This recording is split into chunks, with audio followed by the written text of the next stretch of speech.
comme moun comme ça, like puis obsesse avec la vie au monde. Puis yo vle gen pouvoir. Bon même pour gade, mais ça m'a dit, oh my god, gade kat lak volé a, pendant que j'sa parler. Like pour un moun obsesse avec la vie au monde, pour un moun vle hook. Non moun comme ça.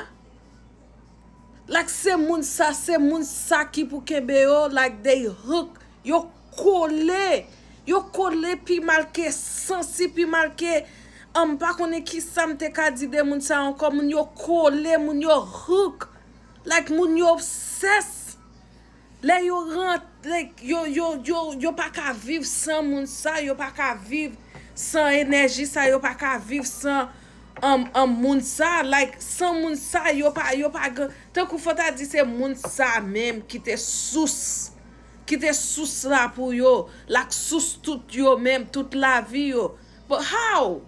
Comment t'as fait gen vie pour ou vin sous terre ça pour quoi? Bon Dieu metto sous terre ça pour quoi? Et puis les fini pour ta penser pour venir pour sous la vous nan moun. I don't get it. M'pas comprendre. Kade zin pour moun. Et puis les fini quoi ça veut dire c'est moun ça qui pour rester là pour tourner sous la vous. Et la vie pas moun ça. Et la vie pas moun ça lui-même. Ça la favey. Puis juste sacrifier ba ou parce qu'on pas ka kembe on la vie pour ou besoin l'autre moun because ou get trop karma ou get trop bagay sous don malfecté. Malfecté ça ou get trop bagay sous don yo pas capable